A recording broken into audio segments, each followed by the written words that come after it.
The Jack Benny program. Tonight, featuring Jack's special guests, the mighty Sonoma Arts Players. There you go. Hopefully you can hear that over my stream. They're talking in game too. You probably. Thank you. Thank you very much, ladies and gentlemen, and welcome to the show. Tonight we have a very special treat in store for you because we thought it would be fun to present to you a good old-fashioned live Christmas play. And we've decided to perform that best known and best loved story by Charles Dickens. I of course refer to A Christmas Carol. Now, as I say, we will be doing the show live, the way we used to do in radio a long time ago. And to help us, several of the DJs and personalities from Ultima Online Radio, as well as friends of the station, have agreed to assist in this project. We will also be assisted by our special guest stars, the mighty Sonoma Art Players. And because of all their help, we will now perform what we call a UO Radio Christmas Carol. But first I need my announcer, Don Wilson. Oh, Don. Yes, Jack. Oh, here you are. Now look, Don, I see that the cast is here now, so how about I get them ready to pick up their cues after you read your voice-over narrative, all right? Sure thing, Jack. Ladies and gentlemen, it was the best of times, it was the worst of times, it was the age of... Wait a minute. Cut! Don, what are you reading? My part. My intro. You said we were doing Dickens. Yes, we are, but we're doing A Christmas Carol, not A Tale of Two Cities. Here, give me that. Here. Now, here's your script. Now, start over. Oh, okay. Sorry. Let's see. Oh, yes.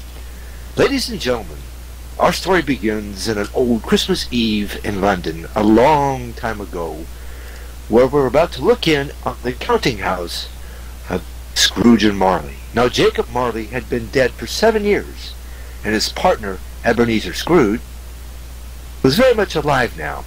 Scrooge was a miser, and at least a miser, a tightwad, a mean-spirited cheapskate who was downright parsimonious. Now wait just a darn minute. Cut! Don, where does it say all that in the script? Well, Jack, does it say that exactly? You're darn tootin' it doesn't. All it says is Scrooge was a miser. So what's the big idea? Well, Jack, I was kind of like hamming it up. I got carried away with my part. Well, don't put again, or the only thing you'll be getting into is the unemployment line. Now just read your lines and stay with the script. And don't ad-lib. Parsimonious. All right. Yeesh. As I was saying, Scrooge was a miser, and he was going on about the price of coal to his clerk, Bob Cratchit. Really, Cratchit, how dare you ask for another lump of coal on the fire? Do you know how much this stuff costs? You can just forget about it. Now get back to your work, and that'll take your mind off of the cold. Yes, sir. Sir? Well, what is it? Well, sir, I wonder if you could see fit to let me have Christmas Day off to be with my family, sir. Are you nuts? You want a paid day off to celebrate a holiday that only exists to drive a businessman like me into bankruptcy? Oh, no, sir. I'll take the day off without pay, and I'll come in extra early the next day to make up for it. Extra early, you say? Oh, yes, sir. I promise, sir. Well, all right then, this time. But you better keep your word. Oh, yes, sir, I shall. Thank you, sir.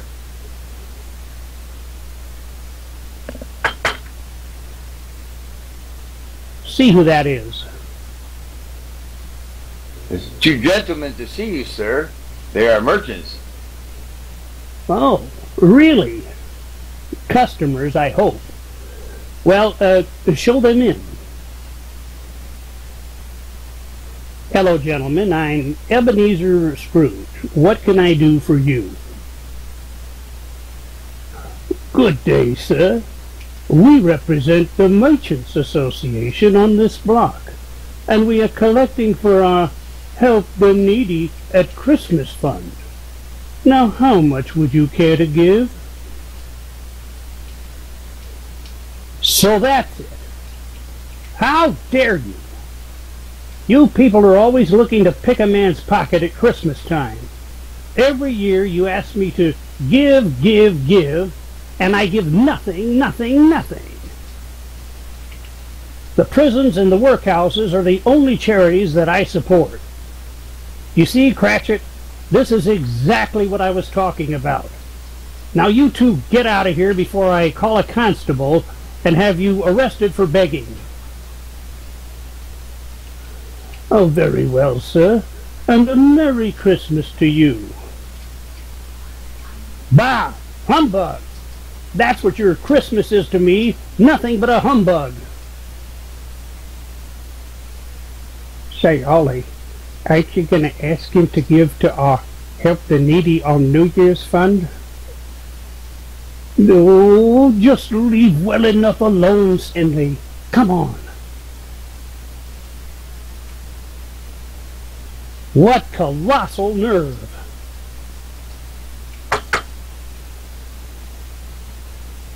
Now what? Let's see who that is, Cratchit.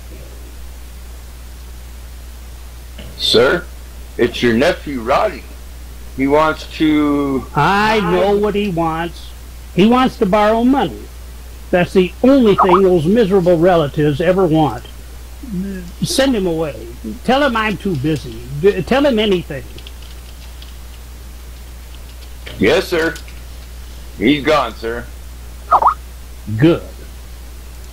Well, it's quitting time anyways. Now, I'll see you in 2 days. Extra early, right? Yes, sir.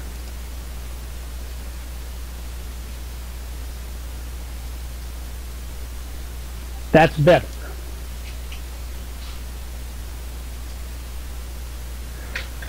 So Scrooge shuffled out into the chilly night air. As it was his habit, he stopped at his favorite tavern for dinner.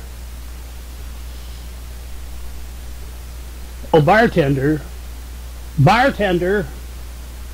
Oh, hello, Mr. Scrooge, and a Merry Christmas to you. Never mind that nonsense. And a bah humbug to you.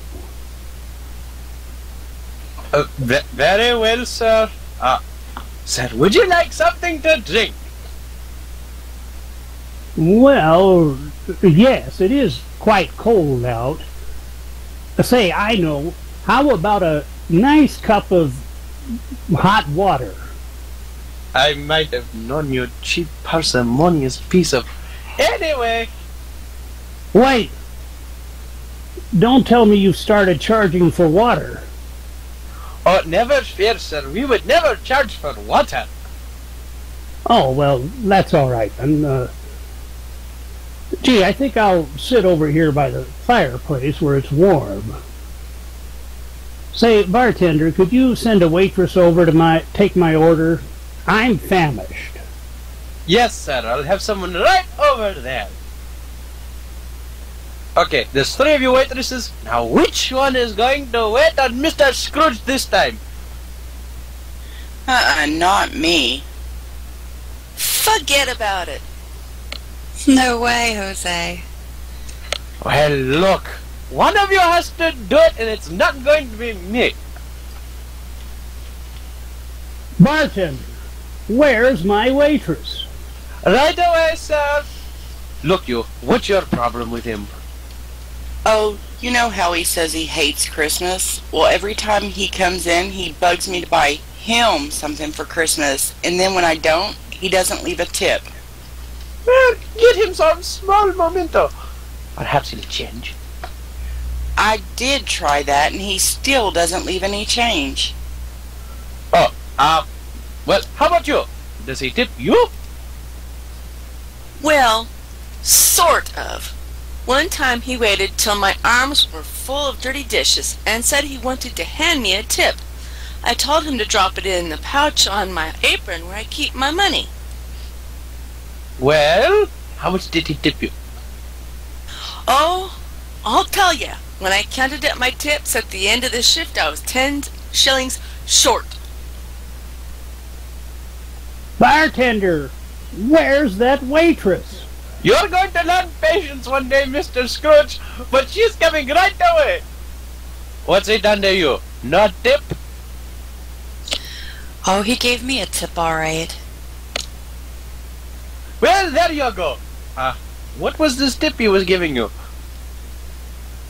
He told me to bet Seabiscuit in the 6th at Hollywood Park. Oh, well, look, you're the newest waitress here, so either you go over there and wait on him, or you're fired. Well? I'm thinking. Oh, get over there. Hello, Mr. Scrooge. Well, it's about time. Listen, I'm really furious. I've been waiting over here forever, and just look at this bread basket. It's supposed to be full of free breadsticks, and it's empty. Why, there's not even a straw here that I can put into the bottle of ketchup. This is intolerable. I demand to speak to the proprietor at once. You hear me? At once. Yes, sir. Right away. I tell you, the service in here is lousy. Just wait till that proprietor shows up. I'll give him a piece of my mind. That's what I'll do.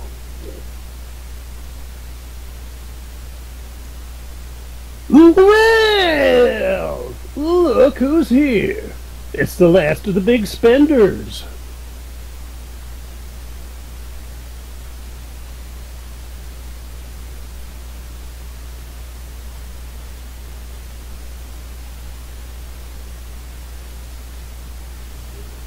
Now, wait a minute. You're the proprietor? I mean, you own this tavern? Yes! I try to better myself. Why don't you? Oh, never mind all that. Just see to it that this basket is refilled with plenty of free breadsticks. And bring me my usual order. No, that figures. 1 bowl of hot water coming right up. Anything else, Diamond Jim? Well, yes. Yes, there is. Bring me a straw, too.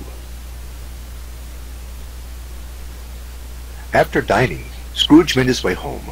Once there, he put on his dressing gown and got prepared for bed.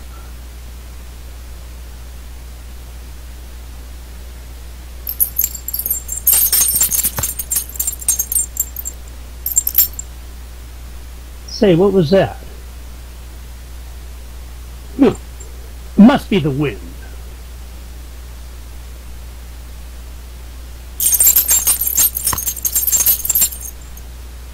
Hello? Is anybody there?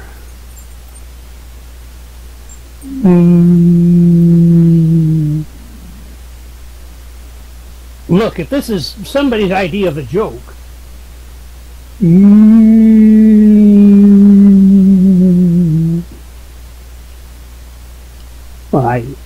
I don't believe it. It looks like Marley. No, it can't be. It must be something I ate. That's it. You're just a figment of my imagination. That's what you are. No, Ebenezer. I'm very real. I'm the ghost of Jacob Marley. Yikes! But what do you want with me? I mean, you're dead. I've come back from the grave to warn you, Ebenezer. To warn you, change your ways or you will end up like me, doomed to wander after your death. Tonight you will be visited by 3 spirits, and they will show you the error of your ways. Repent, Ebenezer. Repent while there is still time.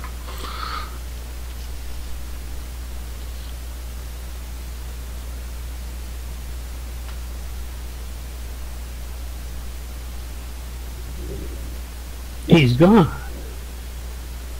Jacob. Jacob, where are you?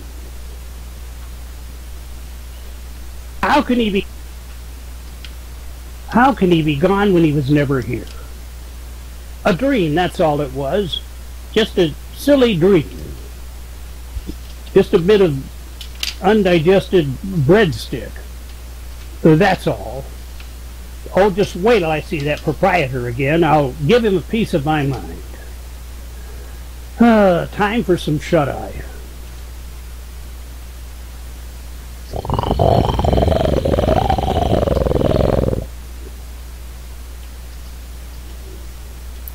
Boom. Gee, what a crazy dream. It wasn't a dream, Scrooge. But it seems so real. Who are you that comes to scare an old man in his sleep? I am the ghost of Christmas past. I am the first of 3 spirits from whom Marley foretold. So it wasn't indigestion. And I was ready to tell off the cook. Oh, this is awful. Pray tell me, strange apparition, your vision of the past. Come with me. Let us travel through time to the days of yore.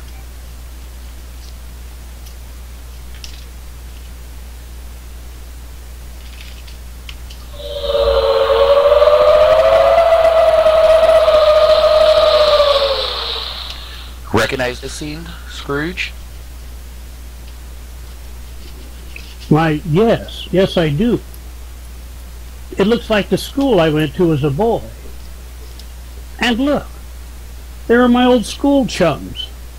There's Dennis Day, and Mary Livingston, and Rochester. Oh, Rochester! They can neither hear nor see you, Scrooge. Yes, and they're leaving. They're all leaving except for that one little boy. Gosh, he looks so sad. Who is he, Spirit? Don't you know, Scrooge? He is you.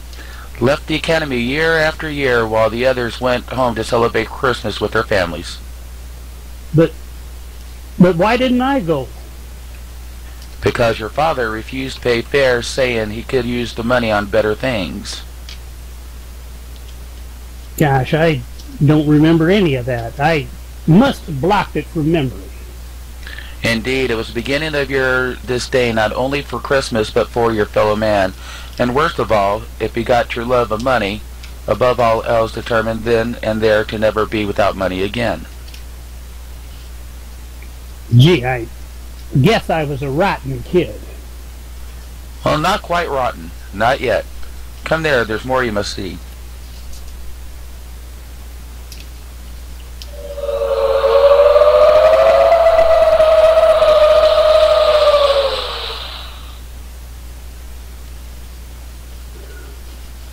It looks like a Christmas party.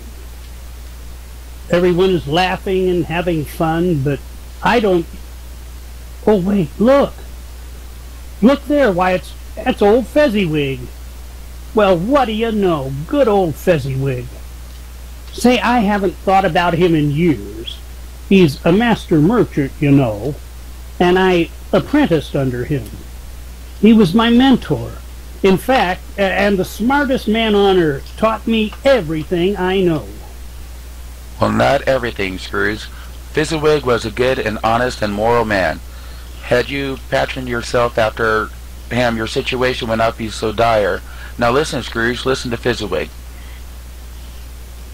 I'm not sure what to do about Ebenezer. He's so intelligent, so gifted, so clever. There, you see?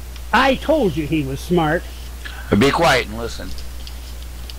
Yes, all these things and more, yet he seems preoccupied with trying to make ever more money, even to the point of scheming to cheat our customers. Of course, he hasn't done anything dishonest. I would never allow it. But I wonder what will happen when he has his own business. I have set up a small trust for him, that when I pass, he'll be able to open his own shop. I pray he doesn't abuse the privilege. I never knew he felt that way. If only I would have known. He tried to tell you, Scrooge, as did many others, but your self-absorption with becoming wealthy defended you to what they are saying. Oh, this is awful. Please, kind spirit, can't I just go home now? Not yet, Scrooge. There is more I must show you. Your sordid past before my mission is complete. And next, the spirit of Christmas past transports Scrooge to a small garden. Say, spirit, look. It's Belle. My beautiful Belle.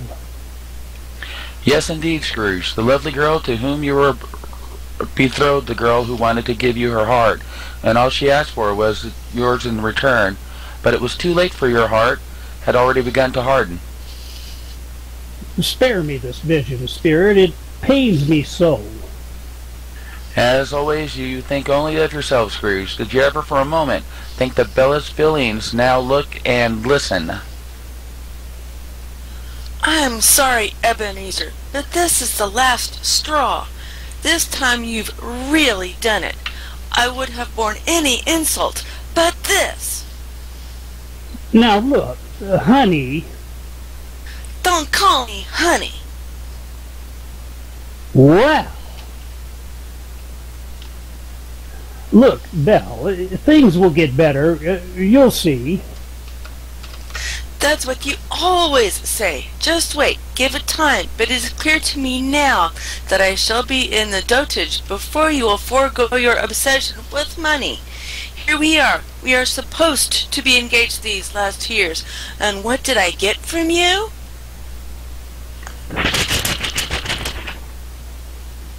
I owe you one engagement ring, signed Ebenezer Scrooge.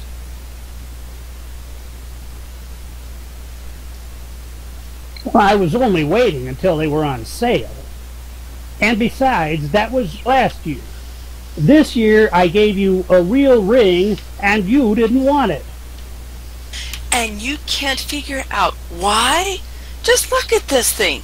It's engraved, to Gertrude, love, Sam. So is it my fault they broke up? Besides, Sam gave me a great deal on it. Oh, that's it. Take your stupid ring and your stupid IOU and never darken my door again. Now do you remember, Scrooge? Remember how you destroyed the only love you ever knew? Yes, and I wish it had stayed forgotten. Oh, sweet Belle, I wonder whatever became of her. Your request shall be granted. Come.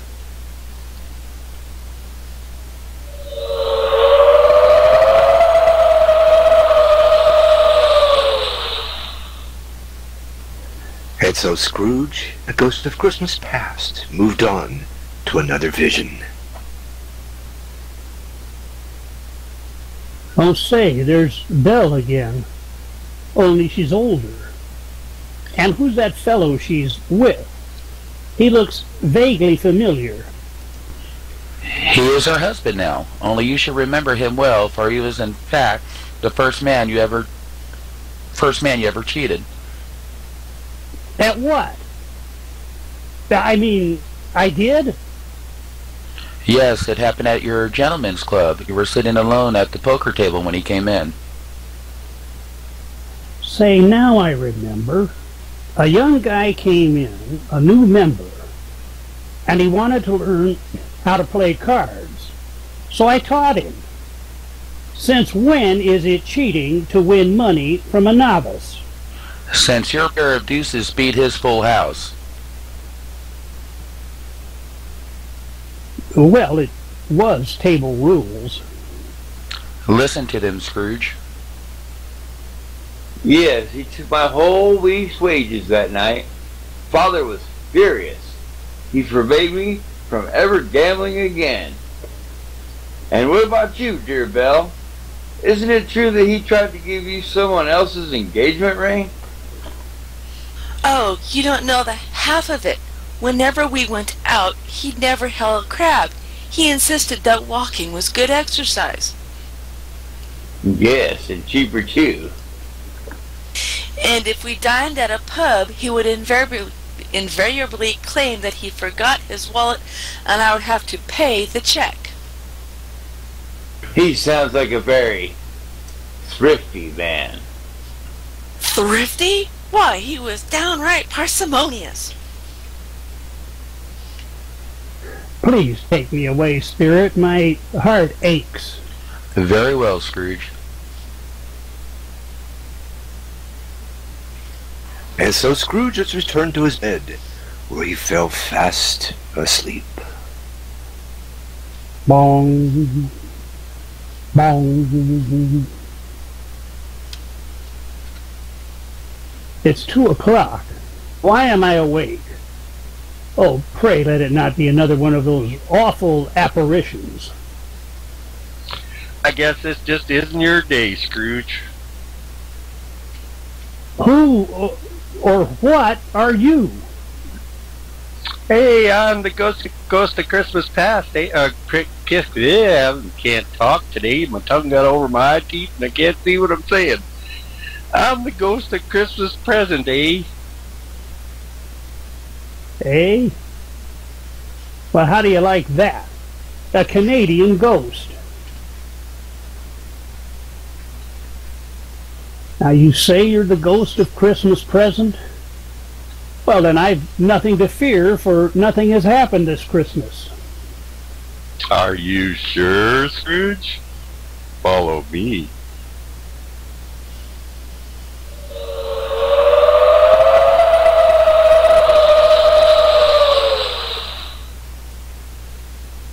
Suddenly, enveloped in a thick fog, Scrooge is transported to a large dwelling, where a party is going on. Gee, will you look at all the people? It looks like a Christmas party. Everyone laughing, singing songs. Oh, I know, it's the family Christmas party. Yes, there's my sister-in-law, Candace, talking with my nephew, Rodney. Gee, I wonder what they're saying. You have only to listen, Scrooge.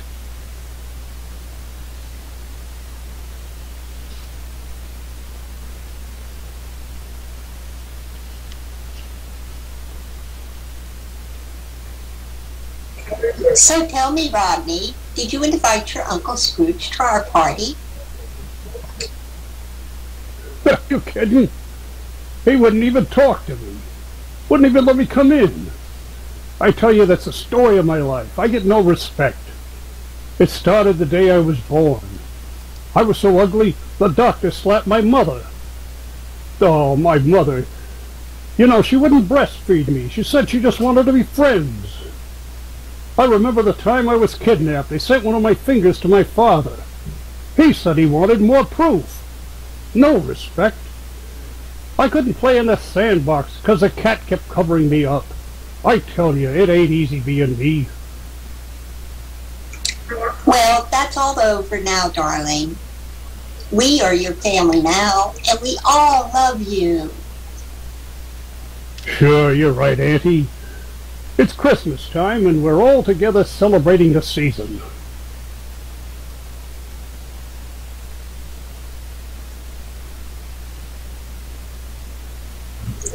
That's the spirit. You know, I'm rather glad old Scrooge never showed up. He'd only whine and complain and ruin our fun. Hey, that reminds me, I almost forgot. Hi, everybody. Everybody come here. I want to show you something. Here's a fun game that we can play. You see, I found this old portrait of Uncle Scrooge, painted some circles on it, and presto, a Scrooge dartboard. Come on, everyone, grab some darts. Let's see who can hit old Sourpuss right in the kisser. Ha ha ha ha.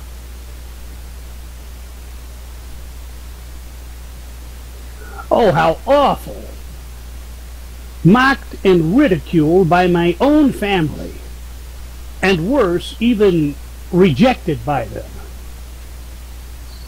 What did you expect, Scrooge? Didn't you do the very same thing to them just today?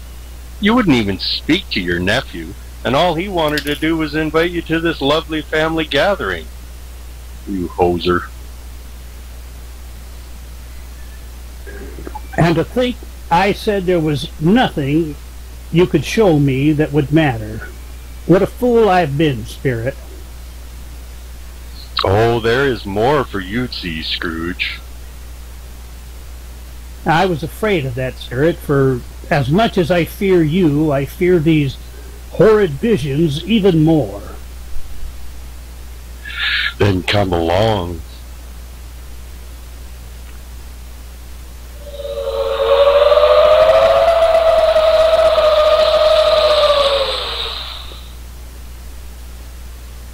Scrooge then found himself in front of a small and humble cottage. Gee, this place looks familiar. Tell me, Spirit, did I once live here? No, Scrooge, but you know the people who do. Look inside. Oh, of course. Now I know. This is the home of my clerk, Bob Cratchit. I was here once before when he first started working for me. But say, Spirit, who is that little boy in the other room? The one that's hobbling around?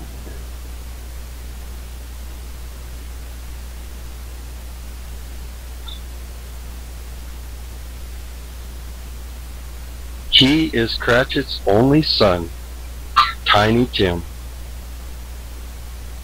Pray tell, Spirit, why is he on crutches?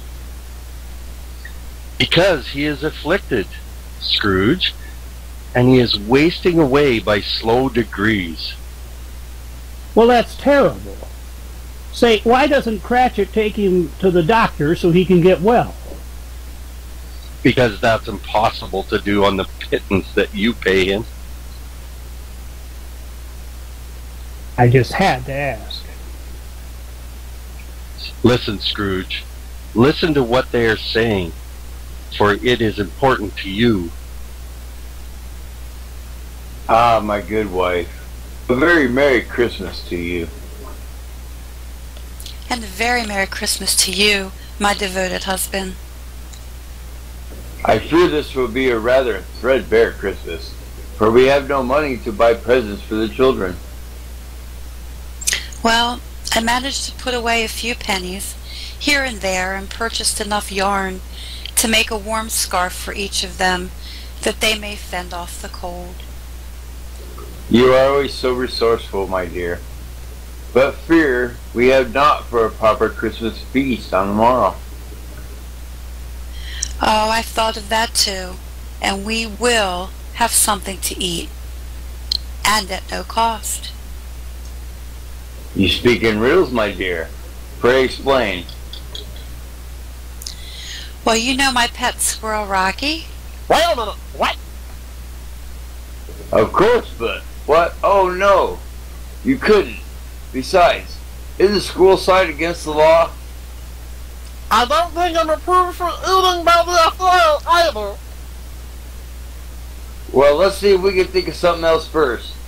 Oh, I forgot to tell you, Mr. Scrooge has kindly consented to let me off by Christmas Day. What? Him? Kindly? That old pinch penny? Yes, dear, I know. But he wasn't always that way. Why, I remember when I first began cooking for him, he still had a spark of humanity in him. It was his birthday, and Mr. Scrooge went out of his way to bring me a birthday cake, right here in our home, remember? Oh, I remember all right. After you blew out the candles, he took them back. Then he deducted the cost of the cake from your salary. And I hit him in the head with a snowball. Well, it's the thought that counts. Oh, let's not speak ill of him at Christmas. I got a better idea. Let's not speak of him at all.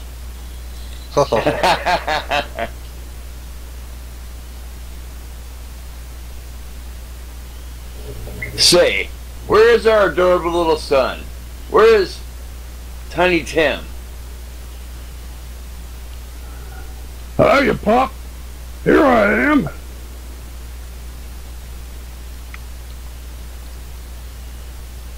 Now, just a darn minute. Cut! Cut! I mean, you were Tiny Tim? Well, sort of looks that way, Jack. But the Tiny Tim is supposed to be a little kid. And you're the guy that I hired to audition some kids for the part. Yeah, I know that, Jack. Well, what happened? Didn't any kids try out for the part? Oh yeah, lots of kids tried out. Well, weren't any of them any good? Oh sure, they was all good. Any of them could have played the part. Then I don't get it. What happened? Well, like I said, they was all real good and everything was fine until they found out what you said. What I said? What did I say? Well, you said that since child actors was only half the size of adult actors, that you was only going to pay them half wages.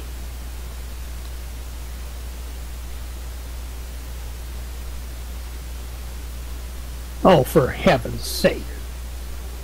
Well, it's too late to get anyone else now, so you'll just have to do.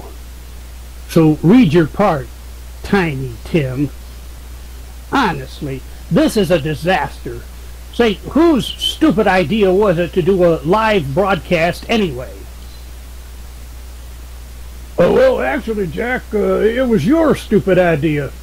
Because you said, oh, never mind what I said. Just pick up your part. Honestly. Here I am, Father.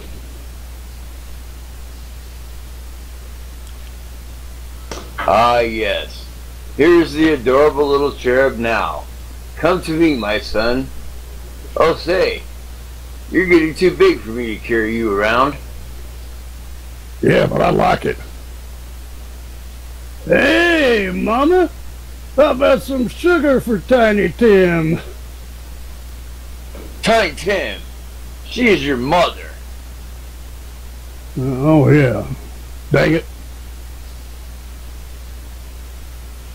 I consider myself the luckiest man on earth to be surrounded on Christmas Eve by kith and kin. Truly you are blessed on this most wonderful of holidays.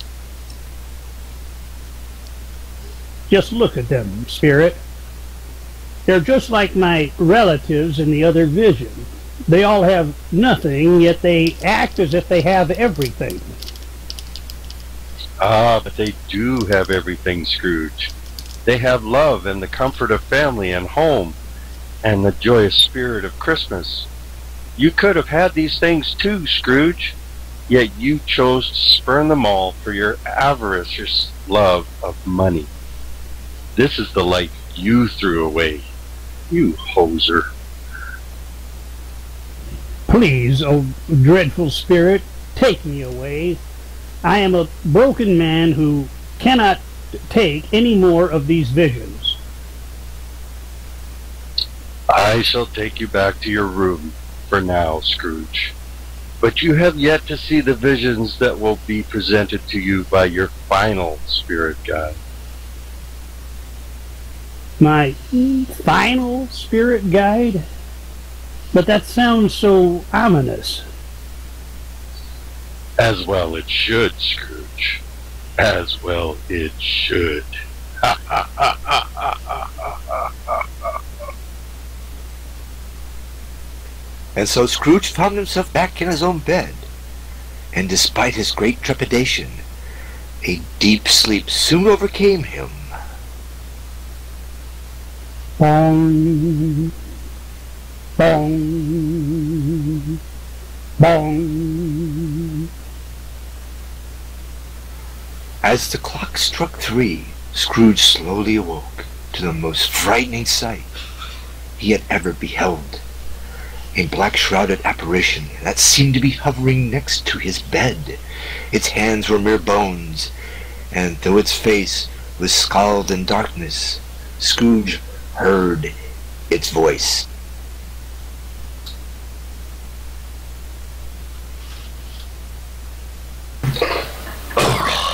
Scrooge, it is time now. Sorry, I got to halfway through my lunch break. It is time now to see the future. For I am the ghost of Christmas yet to be. Yes, Spirit, I await your vision. Come with me now. We shall pass through the streets to a familiar place.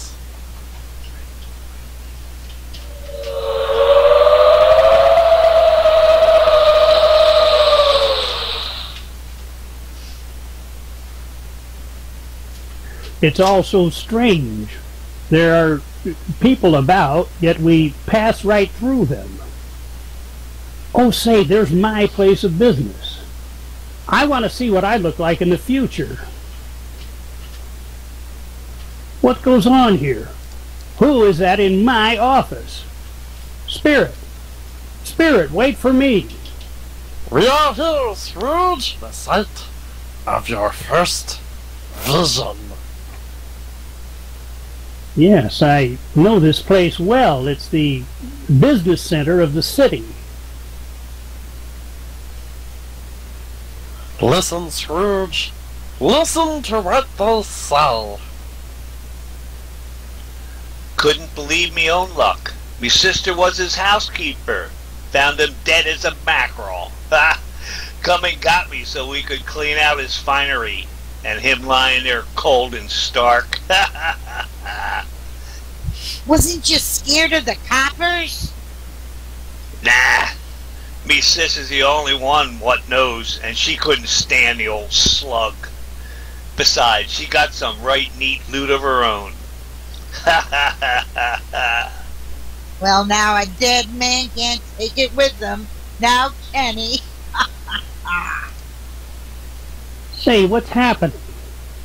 It sounds like somebody died, only nobody cares. Oh, look there. I know those two fellows. They're the two merchants who came into my office today. Now listen, Sedley. I've got a swell idea. Let's go to his business, pick the lock, and help ourselves to everything he had. But ain't that illegal, Ollie? Why, certainly not. You can't steal from a dead man. And besides, he died intestate. Gee, I'm sorry to hear that. It sounds like a stomach flu.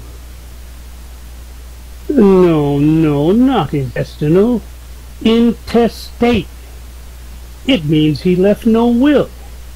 So by the time things get settled in court, we'll be long gone, and nobody the wiser.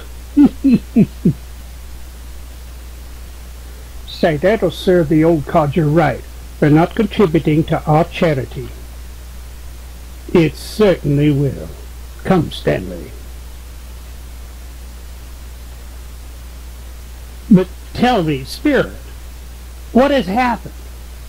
Someone is dead and people are stealing his possessions. I don't understand. Why show me these things? What has this got to do with me? If you learn patience, you shall soon see, Scrooge. Now come. Come to the cemetery. The cemetery? Oh, I just know I'm not going to like this. I'll quit your complaining. We have arrived. Scrooge, look. Look. It's so dark and, well, it looks like a funeral service. There's a casket and somebody speaking. Oh my goodness, it's my nephew Rodney. Gee, someone in the family must have passed on. Listen, Scrooge. Listen to the eulogy. Dearly beloved, we are gathered here to say good riddance to bad rubbish. I tell you, he was the biggest cheapskate I ever knew. He was so tight he squeaked when he walked. He was such a tightwad, he wouldn't even spend the time of day. I'll tell you how cheap he was. He had a burglar alarm on his garbage can. But he was a carefree guy. He didn't care, long as it was free. He'd steal flies from a blind spider. I tell you, money meant nothing to him. You ask him for money, you get nothing. And now that he's dead, he's getting exactly what he earned in life. No respect, ladies and gentlemen. No respect.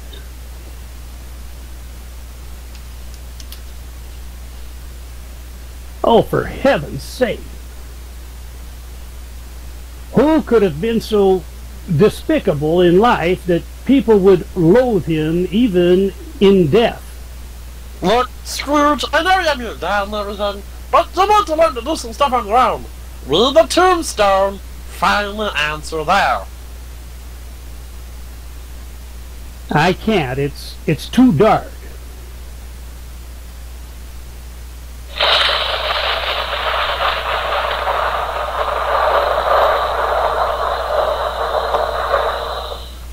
Oh no. Ebenezer Scrooge. Why, it's me. No, there must be some mistake. I'm still alive.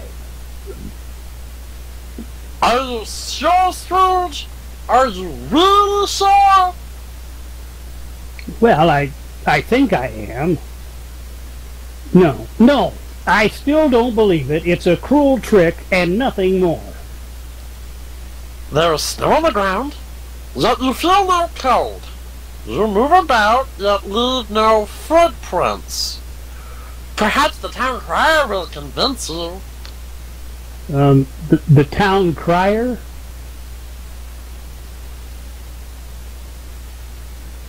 He approaches now. Scrooge, listen. Mrs. Howard Bosell reporting.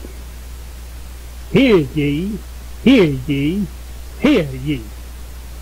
The financial district was astonished to learn of the passing of Ebenezer Scrooge, whom everybody hated. Details at 11. So it's true. I have passed on, and there is no one who will mourn me. Not one kindness did I do to be remembered by. My entire life wasted. I am beaten, dread spirit, my soul is forfeit. Come, Scrooge, there is one more thing you must see. Oh, please, no more. What could be worse than for a man to see his own grave? A bunch of things, but look, Scrooge, look there. Look at the small tombstone.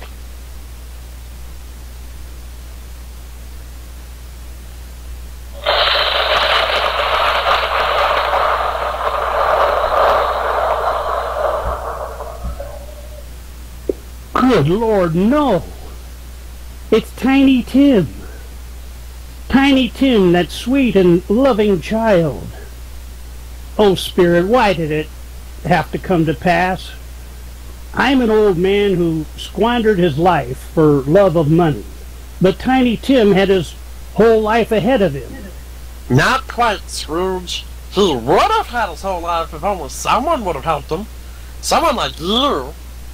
But you're too busy ever to think of anyone else. Oh, Spirit, please, I beg of you.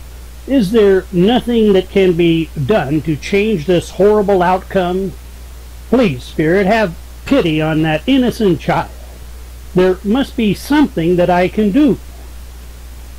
There is but one chance, Scrooge.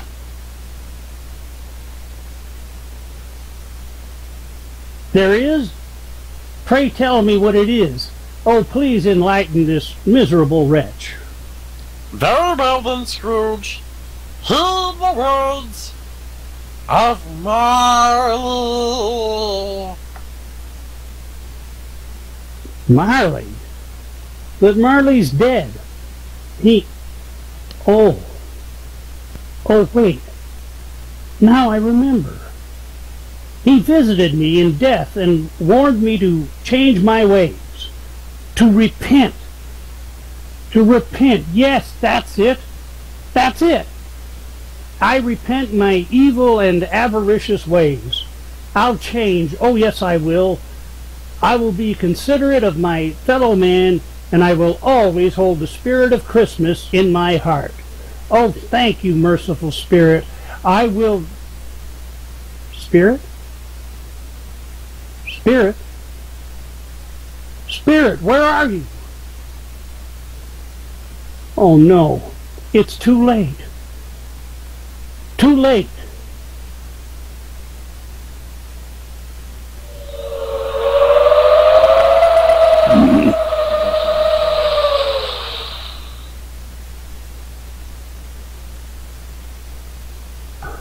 Bong, bong, bong, bong, bong, bong, bong.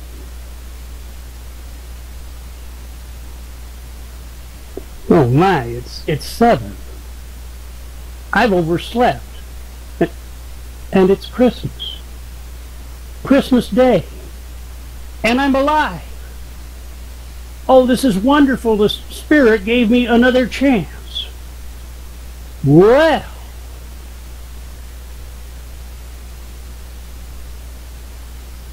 Gee, there's so much I have to do.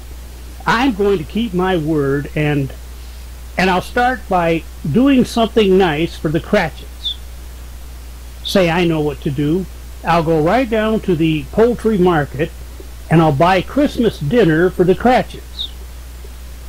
Yes, they have a special shelf in the market that's full of those scrawny, dried-out leftover chickens that they couldn't sell the day before. And I know I can haggle them down to half price. What did you say you were going to do, Scrooge? Oh, you're still here. Kidding. Just kidding. Yes, as I was saying, I'm going to go down to the poultry store and I'm going to buy the biggest Christmas goose that they have. The one hanging in the window, and with all the trimmings too. A feast fit for a king, and I'll hand deliver it to all of it to my best friends, the Cratchits. That's what I thought you said. Gee, that guy gives me the creeps. Well, it's off to market I go. True to his word, Scrooge went to market, then to the Cratchits. Well, I suppose it's time for poor Rocky to make his greatest sacrifice. Wait a minute! Well, hold on for a second. I mean, show me this other way. Please don't kill me!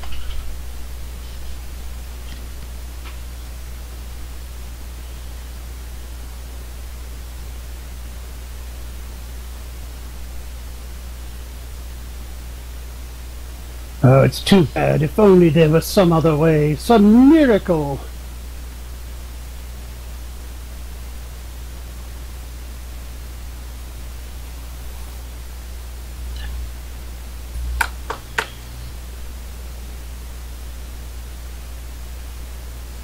I'll see who it is. Why, it's Mr. Scrooge. What on earth? Listen, you, if you've come to fire my husband on Christmas Day, I'll box your ears. No way. You got me all wrong. I've come to spread the joy of Christmas. Merry Christmas to all. Who is it, dear? It's someone pretending to be Mr. Scrooge, but he isn't fooling me. Why, it is Mr. Scrooge. Pray come in, sir, and welcome. Oh, hello, Bob. May I call you Bob? Why, of course, sir. I'm a new man, Bob. I've come to wish you and yours a Merry Christmas. Now, do you want me to call the cops? I've got him on speed dial. Thank you, sir, and a Merry Christmas to you. Oh, those packages look heavy. Let me help you? Thanks, Bob. It's a Christmas dinner that's fit for a king, with all the trimmings.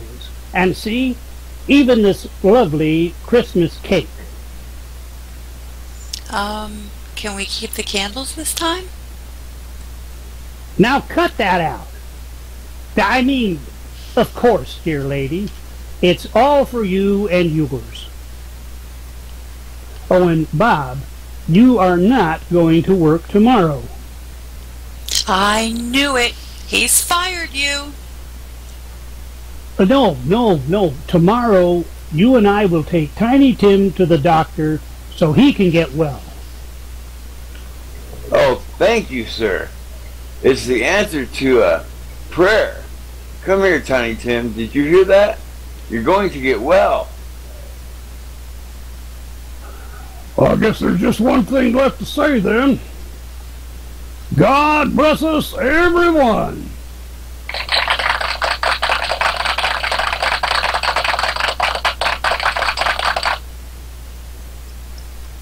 Jack will be back in a moment. But first...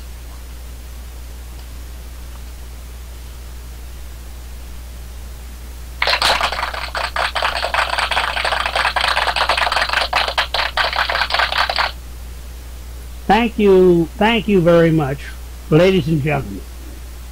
We sincerely hope that you enjoyed listening to the show as much as we enjoyed performing it for you. Say, wasn't that silly having that big tough guy play Tiny Tim? You know, folks, The Christmas season is a wonderful time of year when millions of people all over the world celebrate the birth of the Christ child. So wherever you are, from all of us to all of you, a very Merry Christmas and a Happy New Year. Good night, folks. I'll be seeing you soon.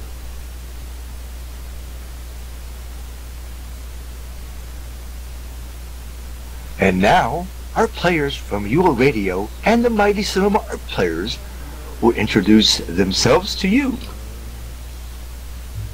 Let your heart I'm Jack Denny, and I played Jack Denny.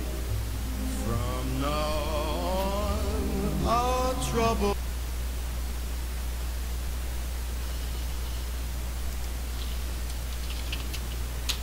I'm Oliver Hardy, and I played the first merchant. I'm Stan Laurel, and I was the other merchant.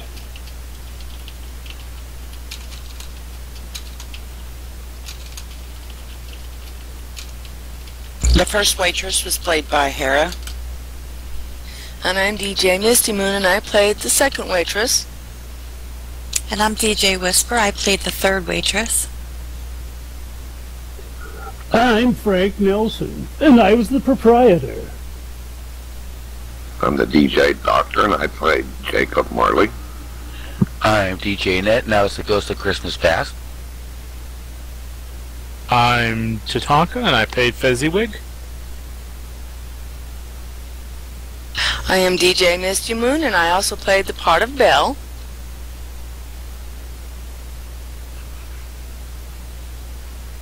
Hey, I'm DJ Flash, and I played the Ghost of Christmas Present.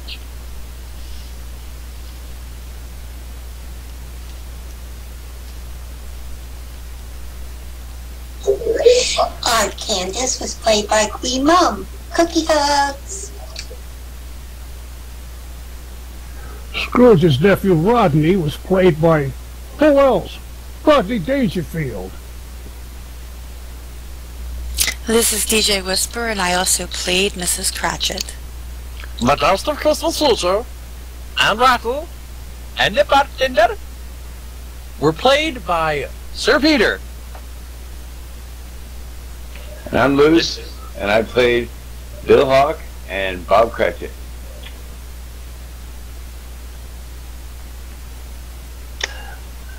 This is Nanak, and I played the first thief.